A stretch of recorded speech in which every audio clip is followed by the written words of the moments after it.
cette introduction. Alors moi aussi, je voudrais commencer par remercier l'Institut d'études scientifiques à Cargès. C'est vraiment un plaisir d'être ici. On a la chance de pouvoir organiser cette école dans un cadre exceptionnel.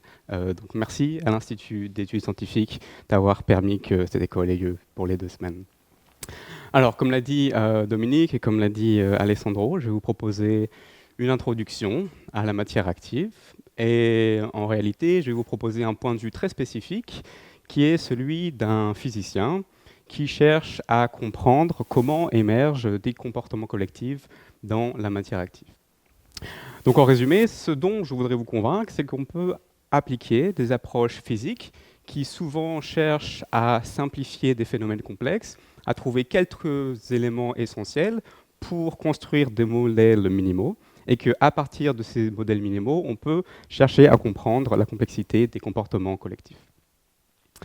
Alors, une introduction à la matière active, je pense que la meilleure manière, on va dire, de vous introduire à la matière active, c'est de partir d'éléments et, je veux dire, de systèmes spécifiques. Donc j'ai réuni ici 3 systèmes qui sont des systèmes actifs, qui sont des systèmes assez différents en apparence. On a un tissu biologique, ici, aux échelles microscopiques, un groupe, ici, une nuée d'oiseaux à une échelle plus importante, et enfin, une foule humaine qui, tous, peuvent être considérés comme des systèmes actifs. Donc la première chose que je voudrais vous montrer, c'est que même si ces systèmes couvrent des échelles très différentes, même s'ils sont d'apparence distincte, on peut en réalité trouver des propriétés communes à tous ces systèmes qui vont nous permettre d'identifier quelles sont les propriétés essentielles de la matière active. OK. Alors, si vous n'avez jamais vu à quoi ressemble un tissu biologique sous un microscope, commençons par regarder ça. OK, donc on a là, j'espère que vous pouvez voir, la dynamique d'un tissu. Oui? Vous entendez pas bien? Ah, excusez-moi. Oui, vous faites bien de me dire, j'aurais dû vous demander. Il faut que je sois plus près? OK, je vais essayer de parler un peu plus fort. Est-ce qu'on peut augmenter le son peut-être? Est-ce que vous m'entendez mieux? Oui, c'est beaucoup mieux. On peut mettre le son à fond, je pense. OK, ça devrait aller. C'est tout bon? OK, parfait, merci. OK, alors on va commencer par cet exemple spécifique. Donc cet exemple, c'est un exemple biologique, un exemple de système biologique aux échelles micrométriques, un micromètre 10-6 mètres, donc on est vraiment sur des échelles très très petites. La barre d'échelle ici, c'est environ 30 microns, et ici, la dynamique est accélérée. Donc le temps s'écoule en vérité en minutes et en heures.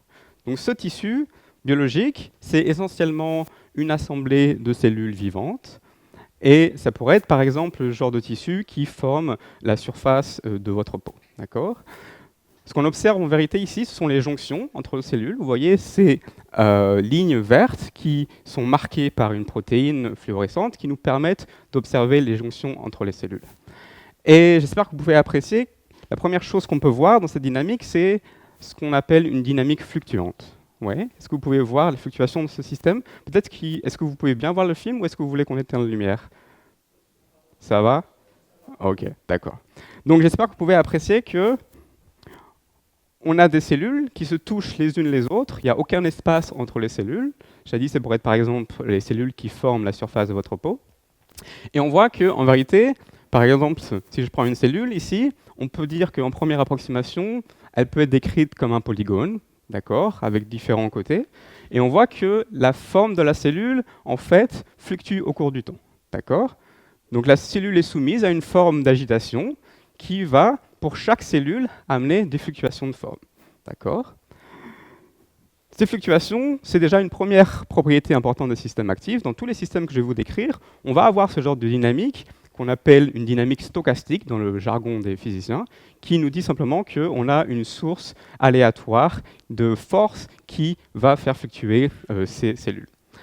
Alors, si on regarde un peu plus attentivement ce tissu, vous allez observer des événements un peu plus spectaculaires que seulement des fluctuations de forme, qui sont ce qu'on va appeler des événements irréversibles. Par exemple, si vous regardez cette partie du système, vous allez voir ici, il y a une cellule qui, sous l'effet des voisines, va se comprimer à tel point qu'elle va essentiellement s'annihiler et être complètement éjectée du tissu. Alors, je ne sais pas si vous pouvez voir. Oui, vous l'avez vu? Ok, super. Donc ça, c'est ce qu'on va appeler un événement irréversible. D'accord? Donc en vérité, ça, c'est un événement qui correspond à un événement de mort cellulaire. Vous voyez, une cellule fluctue, elle est comprimée par ses voisines, et elle est comprimée pour être éjectée du tissu. Mort cellulaire. Un autre type d'événement que vous allez voir ici, ça va correspondre maintenant à un événement de division cellulaire. Vous allez voir une cellule qui se détache en deux cellules. Je ne sais pas si vous avez pu le voir ici. À nouveau ici. Ouais, ça va revenir. Donc on a ce genre d'événement qu'on appelle irréversible, soit une mort cellulaire où la cellule est comprimée et éjectée du tissu, soit une division cellulaire où une cellule peut se scinder en deux cellules filles et former ainsi deux cellules et ainsi de suite. Donc c'est deux propriétés importantes qu'on peut déjà observer ici. D'une part, on va avoir des fluctuations, un mouvement aléatoire, et ça c'est quelque chose qu'on retrouve dans ce tissu, mais qu'on va en vérité retrouver dans tous les systèmes actifs. Et d'autre part, ces fluctuations vont mener à ce que j'ai appelé ici des événements irréversibles, par exemple une mort cellulaire ou division cellulaire. Ok. Alors maintenant, on peut se demander, si je m'intéresse au comportement collectif, quel genre de comportement collectif peut-on observer dans un tissu biologique? Alors, pour répondre à cette question, on peut regarder un exemple frappant de comportement collectif dans un tissu qui correspond... Ça, c'est pas moi. Ok. Alors, je reviens. Donc, mouvement collectif dans les tissus. Donc, on a ici à nouveau un tissu biologique, une assemblée de cellules vivantes. Précédemment, on avait un tissu, je vous avais dit, qui pouvait être par exemple les tissus qui forment la surface de notre peau, qu'on peut décrire comme un tissu à 2 dimensions, si vous voulez. Ici, on va avoir maintenant un tissu à 3 dimensions, et on voit que c'est le même tissu vu d'un côté et de l'autre. Et si on regarde le genre de dynamique observé dans ces tissus, on va observer des mouvements collectifs beaucoup plus spectaculaires que ceux qu'on a vus dans l'exemple précédent. Donc vous voyez ici, on a ces mouvements très larges où les cellules dans le tissu peuvent se déplacer sur des échelles de longueur assez importantes. On observe ces déplacements pas seulement dans l'espace, mais au cours du temps. Et en vérité, ce que vous pouvez peut-être déjà remarquer, c'est que ces déplacements de cellules vont amener à former des compartiments. Vous voyez, on peut maintenant ici voir qu'il y a une certaine structure qui émerge, une certaine périodicité, d'accord, dans ce tissu. Et en vérité, ce qu'on voit se former là, ce sont des compartiments qui vont donner lieu à la formation d'organes. Donc vous voyez là, c'est le développement d'une larve, une larve de drosophile, une larve de mouche, si vous voulez. En partant d'un état où les cellules sont distribuées de manière complètement homogène, vous voyez qu'il y a des comportements collectifs de cellules qui amènent à une structure spatiale, qui amènent à des compartiments qui, à un état ultérieur, pourront former la dynamique d'organes. Ok. Donc, ce qu'on voit ici, déjà, c'est que le comportement collectif de cellules dans un tissu biologique a une fonction très claire qui est de permettre la structuration du tissu et donc d'amener à la formation d'organes. Donc maintenant, l'enjeu pour un physicien, ça va être d'essayer de proposer des modèles simples, on a dit des modèles minimaux, pour essayer de décrire ce genre d'événements et ce genre de comportement collectif. Donc, un physicien, c'est par exemple quelqu'un qui a peu d'intérêt par la biologie, pas forcément, mais quelqu'un en tout cas qui voudrait avoir une description extrêmement simpliste. D'accord ? Donc on va essayer de ne pas décrire toute la complexité des processus biologiques. On va essayer de garder seulement quelques ingrédients et de voir si ces ingrédients sont suffisants pour décrire les comportements collectifs. Donc par exemple, on peut dire que pour un physicien, vous voyez, un tissu biologique, ça ressemble essentiellement à ça. D'accord ? Donc un tissu biologique, c'est quoi ? C'est juste une assemblée de polygones, en première approximation. On oublie tous les détails biologiques, et on va associer à chacun de ces polygones un vecteur, qu'on va appeler une flèche, tout simplement, ici. Et cette flèche nous donne la direction de la force fluctuante qui s'applique à une cellule. D'accord ? Donc ça va être ça le point de départ de modélisation de matière active. Et ensuite, tout l'enjeu, ça va être de pouvoir décrire la statistique de cette force, donc comment va évoluer cette flèche au cours du temps, et de pouvoir décrire quel type d'interaction on peut décrire effectivement entre les cellules pour essayer de reproduire l'émergence de mouvements collectifs. D'accord ? Donc en somme, c'est ça l'approche physique. On simplifie on pourrait dire à outrance, et on essaie de délimiter quels sont les ingrédients minimaux qui peuvent reproduire les comportements collectifs. OK, donc premier exemple, aux échelles microscopiques, tissu biologique. Si maintenant on cherche une échelle un peu plus importante, on peut décrire le comportement de certains animaux comme des comportements de systèmes actifs. On n'a pas besoin d'un microscope pour observer ça. Je pense que c'est une expérience commune. On a tous un jour vu ces comportements de nuées d'oiseaux qui se regroupent spontanément, qui peuvent avoir des mouvements collectifs. Et si on est un physicien, à nouveau, on voudrait avoir une description extrêmement minimale de ce genre de comportement. Donc ce qu'on va faire en tant que physicien, on va dire que par exemple, chaque oiseau ici dans le groupe va être décrit par une flèche. J'espère que vous pouvez ici voir les flèches. Donc chaque flèche noire correspond ici à un oiseau, vous voyez. La flèche donne à nouveau tout simplement la direction de déplacement instantané. Et ici, l'enjeu, ça va être de réussir à décrire quel type d'interaction on doit avoir entre ces flèches pour reproduire l'émergence d'un comportement collectif. Donc, par exemple, on voudrait comprendre comment ces flèches, grâce à leurs interactions, peuvent se regrouper spontanément et comment elles peuvent s'aligner collectivement pour former un mouvement collectif. Vous voyez ici, on a un déplacement de toutes ces flèches qui s'alignent dans la même direction. OK ? Donc ça, en termes physiques, on va dire qu'on va chercher des règles simples qui amènent à l'émergence d'une polarisation, c'est-à-dire toutes les particules se déplacent dans la même direction. Alors, je vous ai dit, une foule humaine aussi peut être décrite comme un système actif. En vérité, c'est le cas uniquement dans certaines circonstances.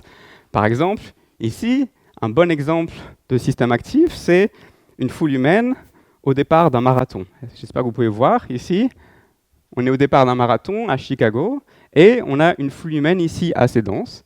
Alors pourquoi c'est un système actif? Vous voyez que très clairement, toutes ces personnes ont aussi une polarisation. Toutes les personnes se déplacent dans une certaine direction. D'accord ? Et en pratique, on pourrait chercher à modéliser les fluctuations de la polarisation dans ce système-là avec des modèles aussi naïfs que cela, c'est-à-dire qu'on peut montrer que les fluctuations de polarisation d'une foule humaine sont très similaires aux fluctuations de polarisation qu'on peut observer, par exemple, dans des groupes d'animaux. OK ? OK, donc ça va être le genre d'approche qui va nous intéresser, extrêmement simple, extrêmement réducteur, et on va voir si ces approches, effectivement, permettent de reproduire ces comportements collectifs. Donc à partir de ces exemples, on peut déjà essayer de proposer une première définition de la matière active qui va nous aider à travailler et à progresser. Donc la première définition est celle-ci. On va dire un système actif est une assemblée de particules. Et ici, particules a un sens très générique. Ça pourrait être par exemple une assemblée de cellules dans un tissu biologique, ou ça pourrait être aussi bien une assemblée de personnes qui forment une foule humaine. D'accord. L'élément essentiel, c'est de dire que chaque particule est capable de consommer de l'énergie et va utiliser cette ressource en énergie pour se déplacer de manière autonome. Okay ? Par exemple, dans un tissu biologique, on va dire que chaque cellule est capable d'utiliser une ressource, typiquement qui provient de réactions chimiques, et à partir de cette ressource en énergie, va pouvoir utiliser des fluctuations actives qui peuvent, par exemple, mener à l'écoulement de cellules. Pour une foule, on va voir assez bien que aussi chaque personne a un métabolisme propre, chaque personne est capable d'utiliser une ressource propre en énergie pour se déplacer. OK, et j'ai dit, tout l'enjeu, ça va être maintenant de savoir comment modéliser les fluctuations dans ces systèmes et comment modéliser les interactions pour reproduire l'émergence de systèmes actifs et de comportements collectifs. OK. Je ne l'ai pas dit, mais je le dis maintenant, si vous voulez m'interrompre à n'importe quel moment de la présentation, c'est possible. D'accord. Oui, s'il vous plaît. Oui.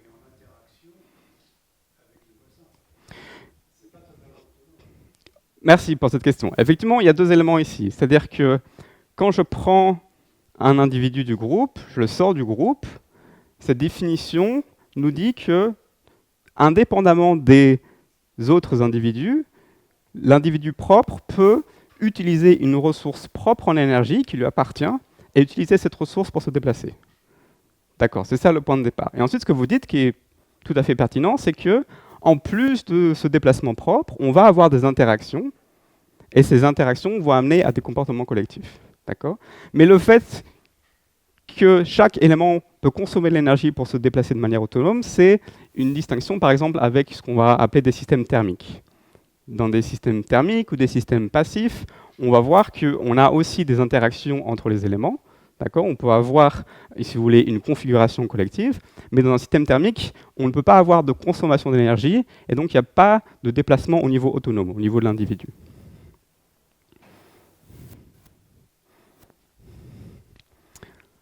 OK. Alors, on va chercher à modéliser ces systèmes actifs, mais avant, j'aimerais peut-être motiver un peu l'étude des systèmes actifs et vous présenter quelques applications simples de l'étude de la matière active. Donc, par exemple, on pourrait penser que si on est capable de décrire les comportements collectifs de cellules dans un tissu biologique, on est par exemple capable de chercher à comprendre comment améliorer la cicatrisation d'une plaie. Donc à nouveau, si on est un physicien, on peut décrire ce phénomène de manière très simple. On peut dire que par exemple, une plaie, c'est une absence de cellules, si vous voulez, un vide dans le tissu. D'accord ? Je prends le tissu précédent, je dessine un vide, et on veut chercher à comprendre comment collectivement les cellules vont pouvoir remplir ce vide pour cicatriser la plaie. D'accord ? Et les enjeux, ça va être par exemple comment augmenter la vitesse de l'écoulement pour augmenter la vitesse à laquelle on cicatrise la plaie. Mais on peut aussi penser à des enjeux énergétiques. Par exemple, comment exploiter les ressources propres en énergie du système pour pouvoir arriver à une cicatrisation la plus efficace possible. Un autre exemple qui vient peut-être de la vie plus commune. Donc on a ici une foule assez compacte, d'accord, une foule qui attend à l'entrée d'un magasin. Est-ce que vous pouvez distinguer ça? Oui, on voit assez bien ici un magasin, d'accord. Et en vérité, c'est une image qui a été prise le jour du Black Friday. Oui? OK. Donc on voit bien la situation. Donc une foule très compacte qui attend devant un magasin, et on voit bien la scène, le magasin ouvre ses portes, et alors on va avoir une foule, un écoulement de foule qui va rentrer dans le magasin. D'accord? Et de manière intéressante, on peut décrire l'écoulement de cette foule dans le magasin avec des outils très similaires à ceux qu'on utiliserait, par exemple, pour décrire l'écoulement de cellules dans une plaie. OK ? Et là, pour quelle raison est-ce qu'on voudrait utiliser ce problème? Par exemple, on voudrait comprendre comment, à nouveau, maximiser l'écoulement pour faire que la foule remplisse le plus rapidement cet espace. Un dernier exemple, maintenant, pour des systèmes assez différents, des systèmes synthétiques. On a vu que des systèmes actifs, ça pouvait être des systèmes vivants, des tissus biologiques. On a vu que ça pouvait être des systèmes sociaux, des groupes d'animaux ou une foule humaine. Mais en réalité, on peut aussi proposer des systèmes synthétiques qui sont des systèmes de particules qui sont fabriqués de manière complètement artificielle. Par exemple, on peut prendre ce qu'on appelle des colloïdes, qui sont des billes de verre de taille micrométrique, et on peut soumettre ces colloïdes à un traitement spécifique. Et avec ce traitement, on peut permettre à chaque colloïde d'utiliser une ressource en énergie propre pour se déplacer. D'accord ? Donc, si vous voulez, on fabrique de manière complètement artificielle des particules actives. Pourquoi on voudrait faire ça? Par exemple, on pourrait chercher à comprendre comment l'activité des colloïdes va permettre de former des structures spécifiques. Donc, ce qu'on voit là, c'est la dynamique d'un ensemble de colloïdes synthétiques actifs. Et à nouveau, on retrouve cette première propriété, des fluctuations, énormément d'agitation dans la dynamique. Mais ce qu'on voit, c'est que spontanément, ces colloïdes peuvent se regrouper à travers des agrégats. D'accord ? On forme des agrégats de colloïdes actifs. Ce qui est intéressant dans ce système, comme vous le voyez maintenant, c'est qu'en vérité, on peut jouer avec l'illumination du système. Lorsqu'on met de la lumière sur ce système, on active les colloïdes et on forme des agrégats. Mais on peut aussi faire en sorte, vous voyez, de dissoudre les agrégats, et on a un paramètre de contrôle très simple pour faire ça, qui est juste l'illumination. Vous voyez, on remet de la lumière, immédiatement, on forme les colloïdes. Donc ça, c'est un système modèle qui a énormément intéressé les théoriciens de la matière active, parce que c'est un système où on voit très bien qu'on a un paramètre extérieur qui va nous permettre de passer d'un comportement collectif à un autre. C'est un système sur lequel on va revenir durant la présentation. Alors, donc comme je l'ai dit, je vais vous présenter une perspective assez spécifique de la matière active, qui est une perspective de physicien. Et une des questions importantes pour un physicien, en particulier un physicien statisticien, ça va être de comprendre comment contrôler les comportements collectifs dans la matière active. Donc c'est une question qui est intimement liée à la notion de transition de phase, autrement dit, comment amener le système d'un comportement collectif à un autre. Alors les transitions de phase, je ne sais pas si c'est quelque chose qui vous est commun, si c'est une notion que vous avez déjà vue auparavant. Oui, non. Plutôt oui. Plutôt oui. Alors, je vais essayer de vous convaincre qu'en vérité, c'est quelque chose que vous connaissez intuitivement très bien. Par exemple, pour un système passif, vous êtes en Corse, il fait chaud, c'est la fin de journée, vous voulez vous rafraîchir, vous prenez un glaçon du congélateur, vous le sortez du congélateur et vous savez que si vous le mettez dans votre verre d'eau, le glaçon va fondre. D'accord ? C'est une expérience commune, on sait tous que ça marche comme ça. Un physicien va vous dire, peut-être de manière un peu pédante, en fait, un glaçon, c'est une assemblée de molécules d'eau qui, collectivement, adoptent une structure spécifique, une structure solide, et on sait que si on augmente la température, alors on change cette structure collective et on passe d'un état solide à un état liquide. Maintenant, on peut utiliser un raisonnement similaire pour la matière active. Donc, par exemple, si on prend une assemblée de cellules, donc un tissu biologique, on peut aussi, dans ce contexte, identifier différents états et chercher à induire des transitions de phase. Donc, vous voyez, par exemple, si on mesure les trajectoires des cellules dans le tissu, on peut avoir un état où, vous voyez, chaque trait de couleur ici correspond à une trajectoire. Donc, on voit ici que dans ce tissu, en fait, chaque cellule est confinée dans un espace très précis du tissu. Oui, on peut voir ça. Donc ça, c'est ce qu'on va appeler un état solide, ou autrement dit un état rigide, qui est formellement analogue à un état solide pour des molécules d'eau. Oui. Alors, on peut aussi identifier un état liquide, où maintenant, vous voyez, si on suit les trajectoires des cellules, on a un comportement très différent. Maintenant, les trajectoires peuvent couvrir tout le tissu. Ça décrit, si vous voulez, un écoulement spontané de cellules. Par exemple, ce qu'on a vu pour l'embryon de drosophile, on a vu que les cellules spontanément pouvaient se déplacer dans le système. Ça pourrait être aussi le cas, par exemple, lorsque vous coupez, vous formez une plaie. Pour cicatriser la plaie, les cellules vont devoir s'écouler. Donc, cette notion de transition de phase est aussi assez importante en matière active. Et une question qui nous intéresse, ce serait comment passer d'un état collectif comme celui-ci, solide, avec une certaine rigidité, à un état collectif liquide. Par exemple, vous pouvez penser qu'en contrôlant la motilité du système, c'est-à-dire en contrôlant la vitesse avec laquelle les cellules se déplacent dans le tissu, alors on peut passer d'un état solide à un état liquide. Ça semble assez intuitif. Mais maintenant, une question qui est plus difficile, c'est de savoir quelle est la valeur de motilité au-delà de laquelle on passe d'un solide à un état liquide. D'accord ? Et pour répondre à cette question, on va avoir besoin de modèles qui vont nous permettre de dessiner des diagrammes de phase qui vont permettre d'identifier en fonction des valeurs des paramètres de contrôle quel est l'état du système. OK ? Alors, donc le programme, c'est le suivant.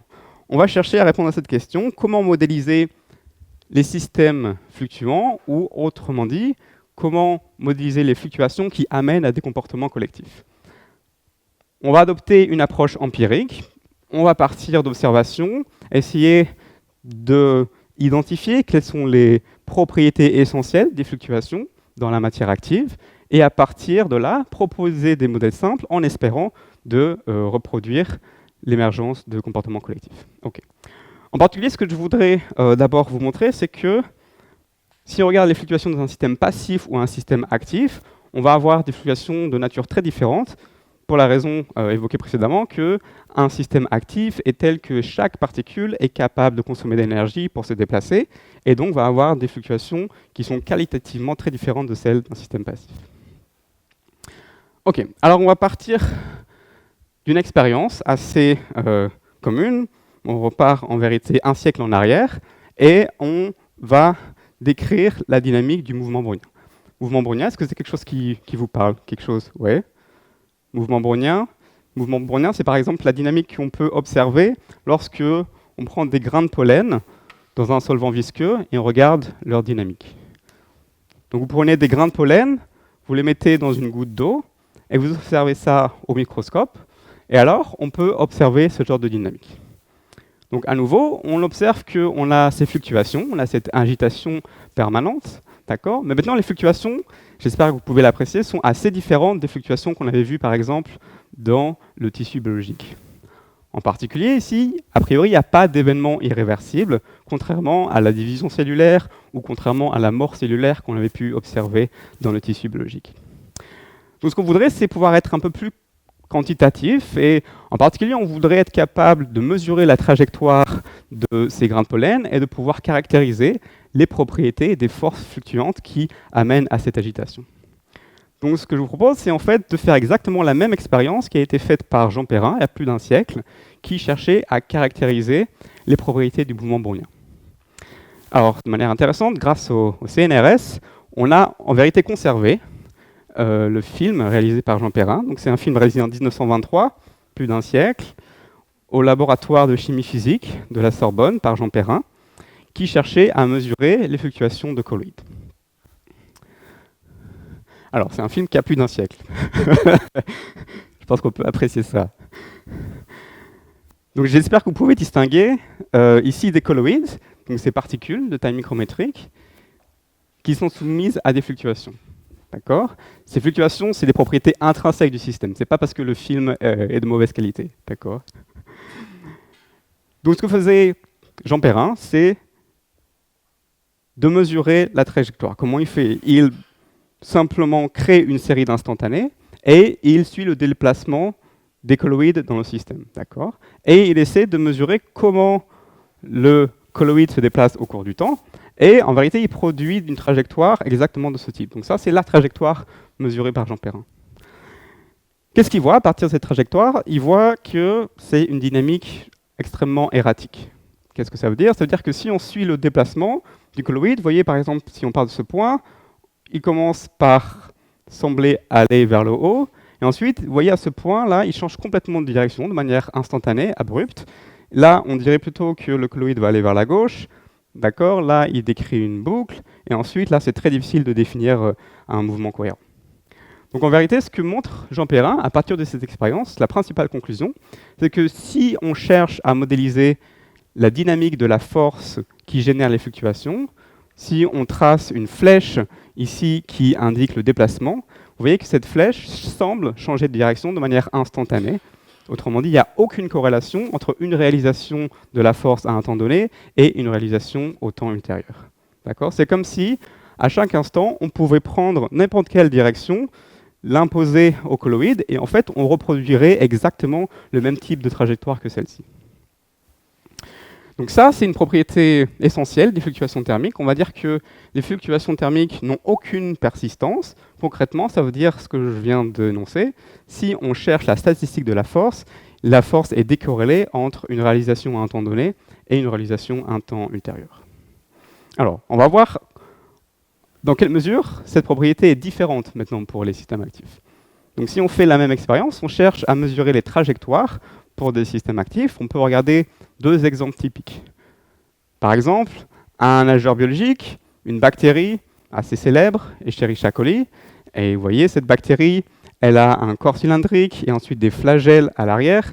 Cette bactérie peut utiliser une ressource propre en énergie pour entrer en rotation de ces flagelles et se déplacer dans le système. Si on regarde la statistique de déplacement de ce genre de système, à nouveau, on observe des fluctuations. Ce sera le cas dans tous les systèmes que je vais vous présenter. Mais maintenant, j'espère qu'on peut apprécier que le déplacement de cette bactérie est très différent du déplacement d'un colloïde dans le mouvement brownien. Donc, vous voyez, cette bactérie, par exemple celle-ci, d'accord, on retrouve ici le corps cylindrique de manière assez claire. J'espère qu'on peut tous le voir. Ouais. Et vous voyez, à l'arrière, il y a des flagelles ici. Et ce que peut faire cette bactérie, c'est qu'elle peut faire, on a dit, entrer en rotation ces flagelles pour se déplacer. Mais si vous regardez la dynamique, concrètement, il apparaît que, vous voyez, cette bactérie, on dirait qu'elle a des dynamiques qui correspondent à des trajets en ligne droite. D'accord ? Elle se déplace dans la même direction durant un certain temps de persistance. Et ensuite, vous voyez, il y a des changements d'orientation abrupts. Donc les changements d'orientation abrupts, c'est exactement ce qu'on a vu pour le mouvement brownien. Mais maintenant, on a cet élément en plus qui dit que la particule, ou plutôt la bactérie, se déplace dans la même direction durant un certain temps de persistance. D'accord ? Ok. Donc on peut partir de cette observation. Apparemment, il y a ici une persistance dans le déplacement qui n'était pas présente dans le cas précédent. Ok. Alors si on regarde un autre exemple. Exemple de colloïdes synthétiques. Je vous ai dit, c'est des particules de petite taille, de taille micrométrique, auxquelles on peut soumettre un traitement chimique, qui peuvent induire une réaction chimique, et en résumé, cette réaction chimique, à nouveau, apporte une ressource en énergie pour que la particule se déplace de manière autonome. D'accord. Donc l'élément essentiel ici, indépendamment des détails, c'est que si on regarde la trajectoire de ces colloïdes, à nouveau, on voit qu'on a une dynamique qui est très différente du mouvement brownien. Est-ce que ça vous paraît évident ou pas? Oui. Le mouvement brownien, on avait ces particules qui semblaient un peu bouger avec une direction aléatoire d'un temps à l'autre. Mais vous voyez ici, c'est assez différent. D'accord? La particule se déplace, mais on retrouve cette idée de persistance. On dirait que la particule se déplace dans la même direction durant un certain temps. Ouais, c'est quelque chose. On est d'accord avec ça?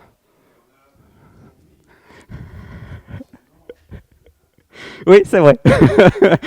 on pourrait voir des fourmis, c'est vrai.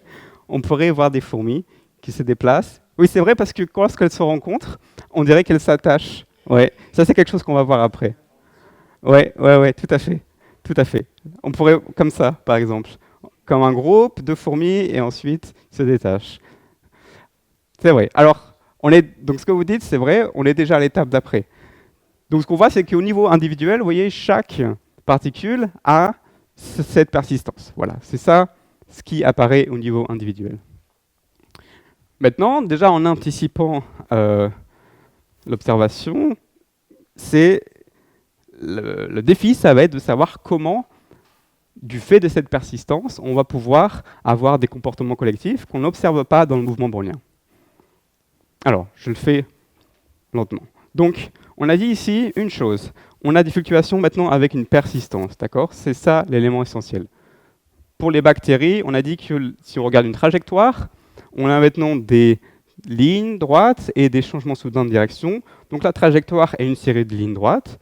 Ici, on n'a pas de ligne droite, mais on voyait qu'on a une sorte de direction, une sorte de persistance qui apparaît. D'accord? Donc clairement, ici, on a des trajectoires qui sont très très différentes des trajectoires observées ici, au niveau individuel. Ok, alors maintenant la question, ça va être de savoir, si on prend ce point de départ de fluctuation persistante, quel type d'interaction je vais devoir proposer pour observer un comportement collectif. D'accord? Donc on combine les deux éléments dont on a parlé. On a un mouvement autonome, chaque particule peut se déplacer de manière autonome et donc avoir des fluctuations persistantes. Mais maintenant, on va avoir pas seulement quelques particules isolées, on va avoir des groupes de particules se former. D'accord? Et comme vous le voyez précédemment, déjà, on voyait en fait des groupes de particules se former dans le film précédent. Mais maintenant, la question, c'est si on est un physicien qui veut oublier tous les détails chimiques, tous les détails biologiques de ces systèmes, quel genre d'interaction simple, intuitive, on doit proposer pour reproduire ce genre de comportement. Par exemple, pour obtenir un système de flèches qui se polarise spontanément, ou pour obtenir la formation d'agrégats. OK ?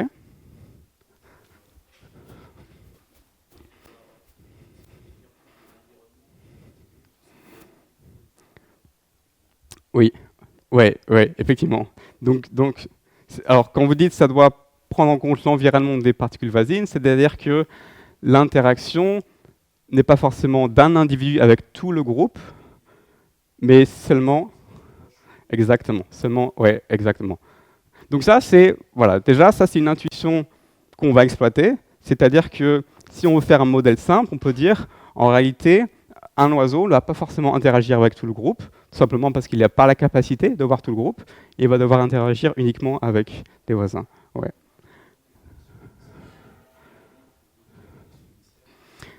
Il va falloir choisir des conditions initiales, effectivement.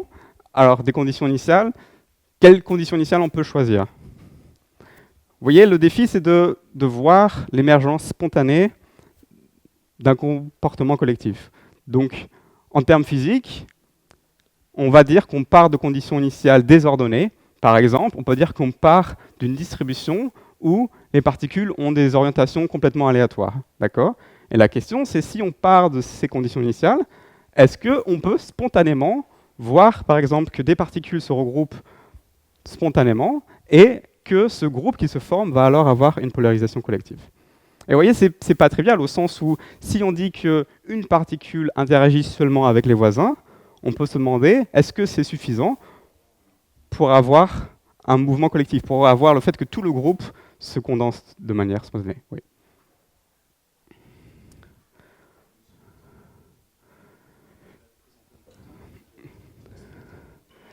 Alors effectivement, on peut essayer de voir quelle échelle de temps apparaissent là. Oui, quelle échelle de temps, à votre avis, va être pertinente ici? Pardon? Pas très courte. Oui, mais alors, quand on dit échelle de temps, typiquement, on voudrait comparer, vous voyez. Donc, quand vous dites très courte, pensez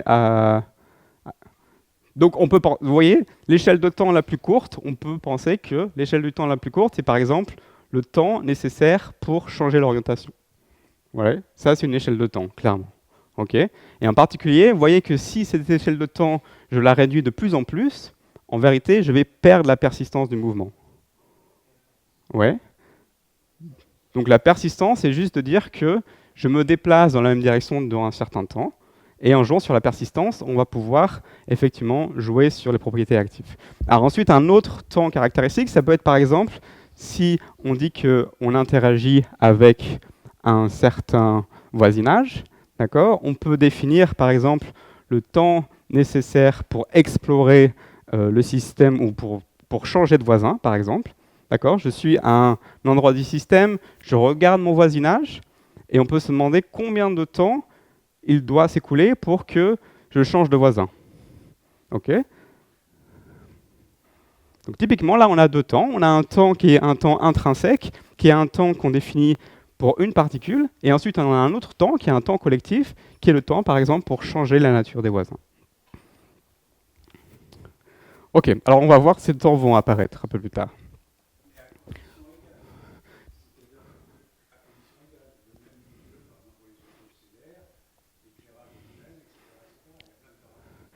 Il y a énormément de paramètres, effectivement. Énormément de paramètres. Donc, effectivement. Donc, si on veut être un physicien rigoureux, alors, effectivement, si on compare les systèmes expérimentaux, on veut comparer des systèmes toutes choses égales. Donc, on voudrait changer un certain paramètre et un autre de manière rigoureuse. En vérité, une des difficultés de l'étude des systèmes actifs, c'est qu'on travaille aussi avec des systèmes vivants. Et donc, à chaque fois qu'on pense à des conditions expérimentales reproductibles, en fait, c'est très difficile d'arriver à comparer des choses de manière aussi rigoureuse. D'accord. Donc, en fait, on va avoir une approche, on va dire, beaucoup plus phénoménologique. On va essayer d'avoir à nouveau des modèles simples où tous ces, on va dire, détails ne sont pas forcément les plus importants, et on va essayer de voir si, avec ces modèles, on peut déjà contrôler et récupérer des comportements collectifs. Mais vous avez raison en pratique. Si on voulait comparer de manière rigoureuse, il faudrait avoir un contrôle des conditions beaucoup plus rigoureux. Ouais. OK, donc je reviens ici à ce qu'on voulait faire. On a dit, on a identifié la propriété essentielle, on a dit, c'est de supposer qu'on a des fluctuations avec persistance. Ouais, ça, c'est la propriété essentielle d'un système actif, au contraire d'un système passif. Et maintenant, on va vouloir essayer de comprendre comment modéliser les interactions pour avoir des comportements collectifs. Alors, quel type d'interaction on peut avoir? Par exemple, on peut supposer que si on veut reproduire l'émergence d'agrégats pour des colloïdes synthétiques, on peut supposer que, par exemple, une interaction simple, c'est de dire que les colloïdes interagissent entre eux de manière purement répulsive.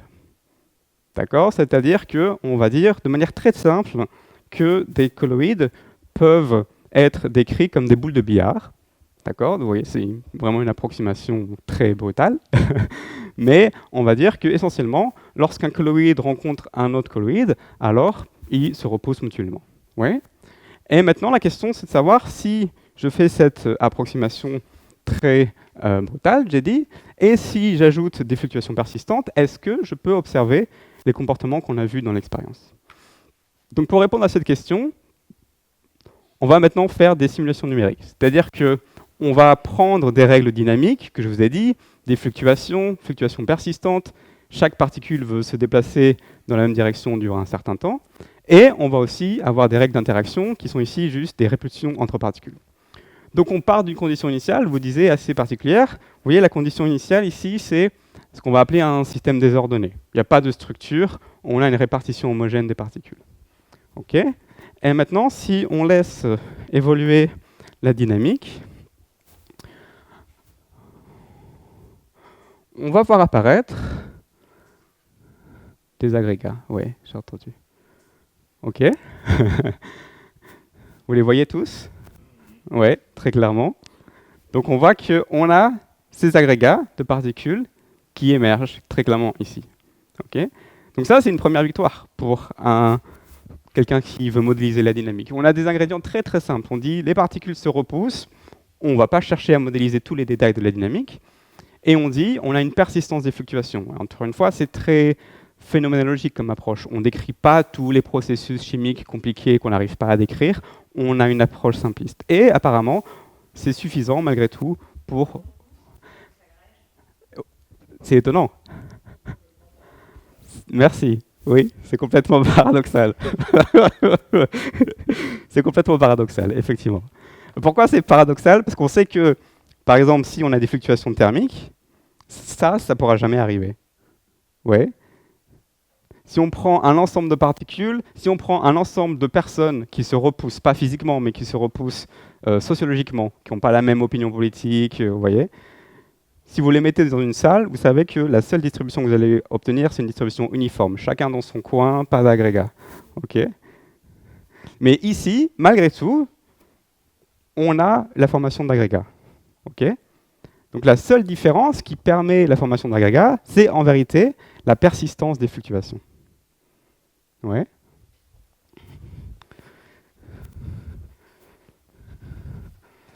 Alors peut-être qu'on peut l'apprécier un peu mieux si on revient vers cette expérience.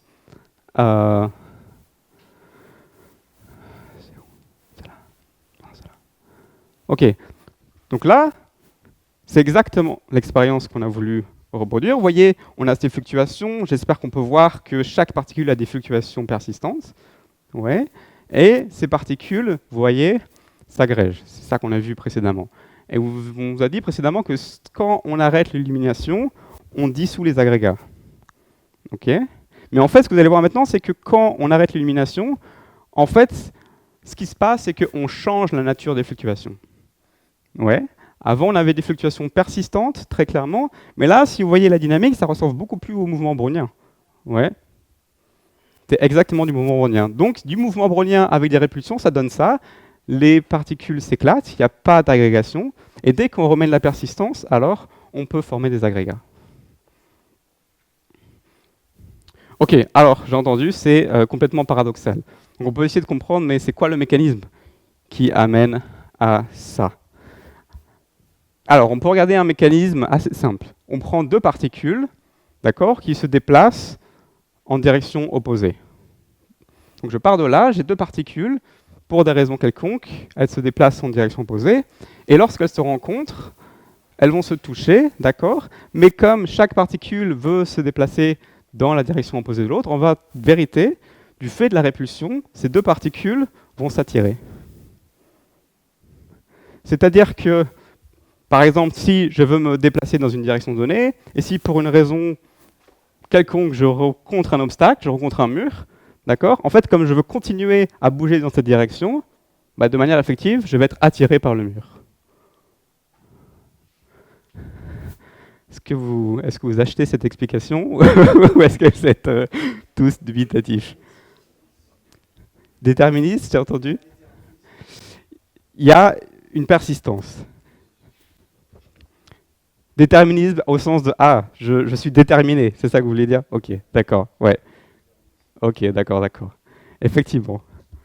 On peut imaginer d'autres personnes têtues qui, effectivement, se rentrent dedans, comme ça, d'accord. Ok. Donc ce qu'on voit, c'est qu'en fait, on a une attraction qui émerge ici, à haute persistance, qui est complètement paradoxale, dans la mesure où il n'y a aucune attraction dans les interactions entre particules. Ok. Alors, maintenant on peut passer au deuxième exemple. Donc, On a réussi à reproduire l'émergence d'agrégats, avec des hypothèses très simples, des règles très simples dynamiques. Et on peut se demander maintenant, est-ce qu'on peut reproduire aussi le comportement collectif des oiseaux, par exemple, qui forment des nuées d'oiseaux, d'accord? Donc comme vous disiez précédemment, en particulier, on peut faire l'hypothèse qu'en vérité, un oiseau va seulement interagir avec ses proches voisins. Ouais. Donc c'est exactement le genre de règle qu'on va avoir ici. Donc on va dire que par exemple, cet oiseau-là, en rouge, regarde l'orientation de ses voisins qui sont contenus dans un cercle de rayons finis, et il mesure l'orientation et il s'aligne avec cette orientation des voisins. Okay, mais en vérité, chaque particule, excusez-moi, dans le système fait ça. Donc chaque particule dessine un cercle autour d'elle, mesure l'orientation et s'aligne. Ouais. Ok, donc on peut voir si ça marche. À nouveau, on utilise des simulations numériques et on voit qu'est-ce qui se passe. Alors, condition initiale, on part d'un système désordonné. Ok, donc là, on a un système de particules. Chaque point correspond à une particule, donc vous voyez, il y a beaucoup de particules, et on associe une couleur à l'orientation. Ok, donc, par exemple, si la particule est verte, elle va aller dans cette direction. Si la particule est rouge, elle va aller vers la gauche. Si elle est bleue, elle va aller vers le bas. Ouais. Donc, vous voyez, on part d'une condition où toutes les couleurs sont représentées. Donc, a priori, on a un système qui est désordonné. Alors, on peut laisser la dynamique évoluer.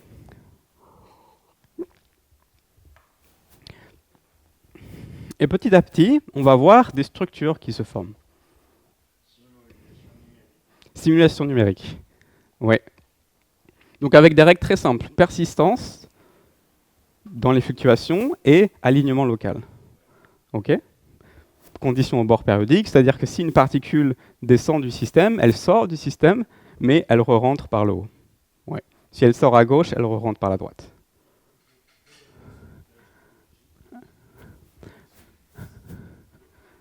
Oui. Ah. Alors, ok, donc il y a plusieurs choses là. Donc la première chose, je pense qu'on voit tous, c'est que clairement, il y a une grosse tache bleue qui se forme là. Oui, on est d'accord avec ça.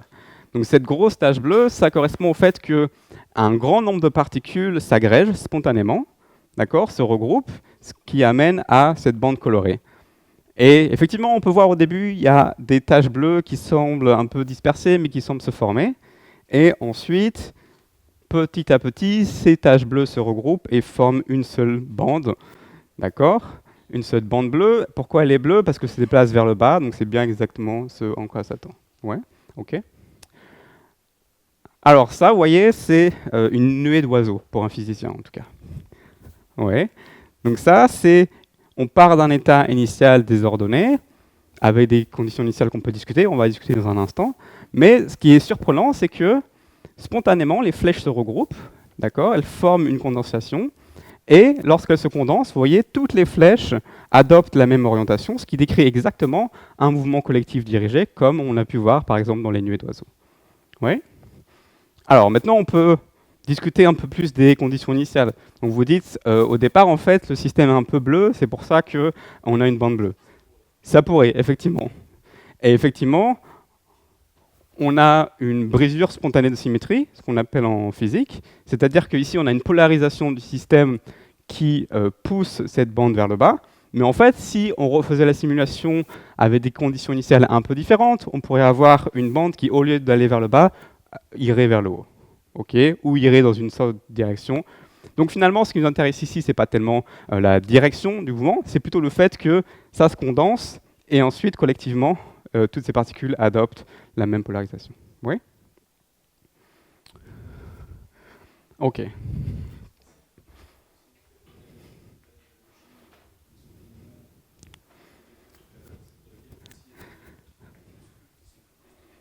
Mm-hmm.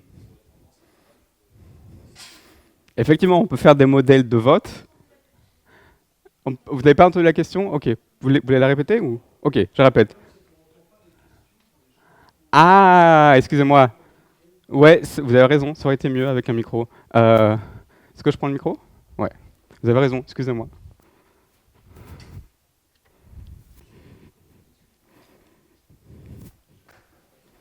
Le micro marche pas. Il faut attendre un petit peu.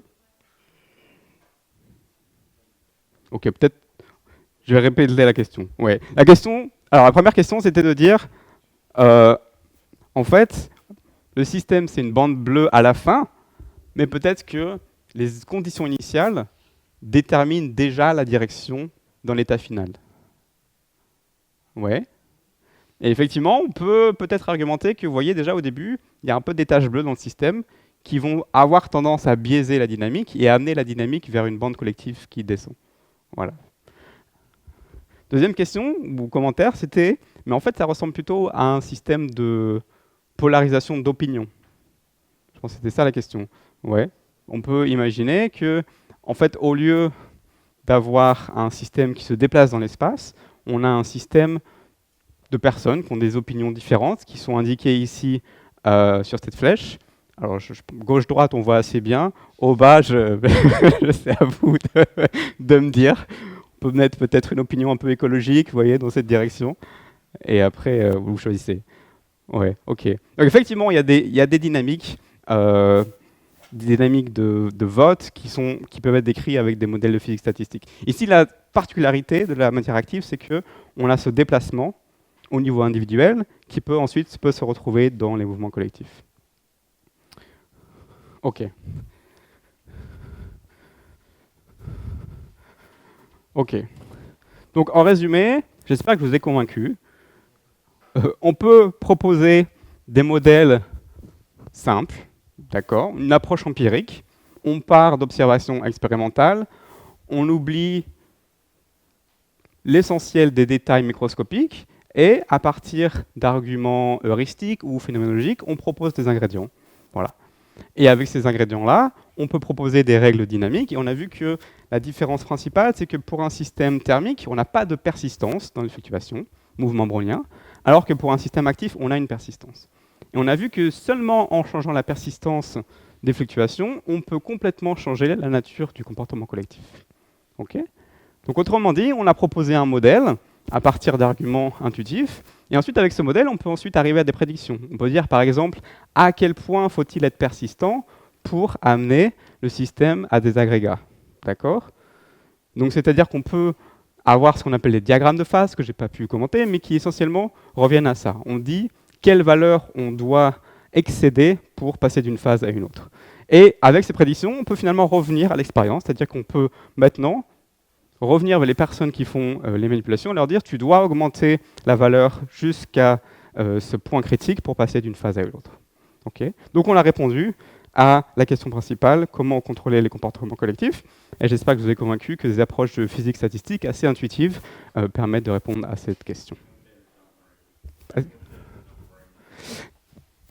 Alors, si on va un peu plus dans les détails, quel est le modèle? C'est ça la question. Ouais. Donc ça, c'est ce qu'on appelle un modèle de Vicek. Vicek, hongrois. Malheureusement, il n'est pas cité là. Le premier modèle de Vicek, c'est un modèle qui a été développé à la fin des années 90, 95, merci.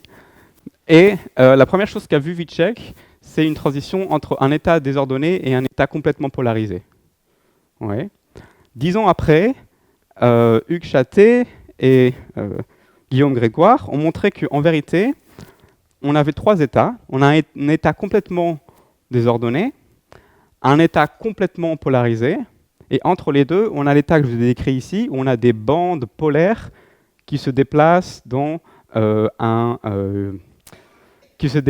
un bain apolaire. Okay. Si je reviens vers cette expérience ici, vous voyez à la fin, donc on part d'un système désordonné, okay, mais ensuite, lorsqu'on laisse la dynamique évoluer, on va avoir la formation d'une bande, ce que j'appelle une bande polaire, où toutes les particules vont dans la même direction, et on a une coexistence en vérité entre cette bande polaire et un système dilué apolaire.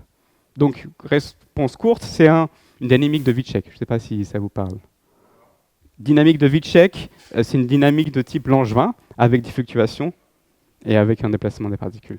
Ouais. Ok, donc j'espère que je vous ai convaincu. Si vous avez des questions, je suis ravi d'en prendre. Et je vous remercie pour votre attention.